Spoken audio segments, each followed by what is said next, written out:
President Trump declaring our nation's capital is now safe as Washington, D.C. welcomes help from the National Guard.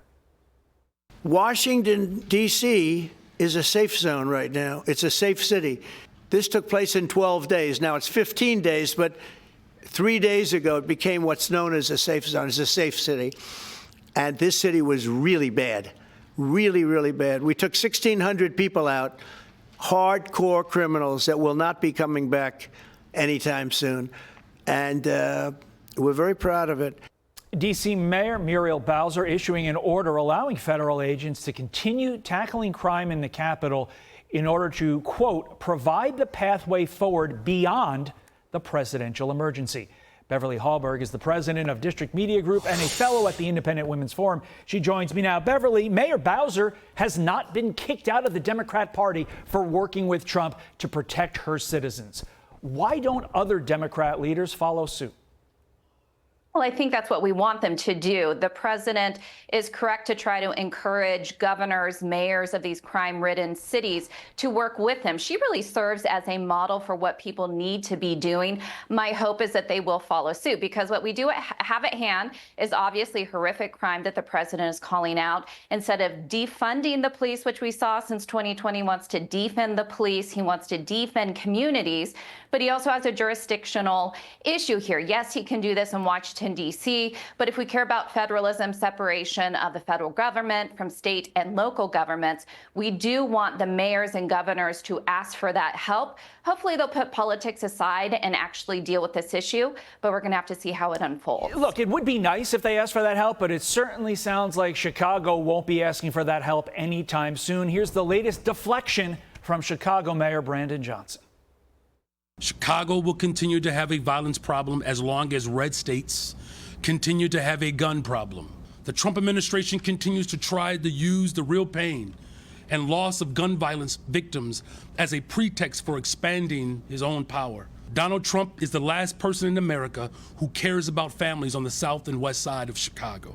He blames Trump, he blames Indiana, he blames everybody but himself. Obviously does not sound like someone who is ready to cooperate. So what do you expect to happen ultimately when Trump sends in the National Guard like he said he was going to do yesterday?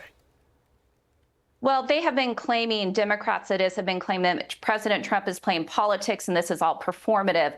What we're seeing from Democrats is what is plain politics and what is performative. I think that clip that you just played, it's so telling that instead of taking accountability from the crime that takes place in their own cities, their own state, they want to blame red state Americans. They want to blame anybody but themselves. It actually reminds me of Hillary Clinton's basket of deplorables, or Joe Biden's we have a pandemic of the unvaccinated. It's not going to work. And by the way, when it comes to guns, when you're in these communities, if you're someone who's female, older, sometimes a gun is the only thing keeping you safe, preventing from somebody from really causing deep harm. So the fact that they're making this about guns, when guns is what actually can keep people safe, I think is just really not only poor messaging, but it's doing nothing to help these communities. The Second Amendment follower there in Texas is in no way responsible for gangs shooting each other up in Chicago. It makes no sense.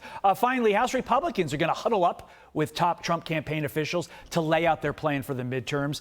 The invite to House members says, quote, the 2026 midterms will be defined by the performance of swing voters and Trump-only voters.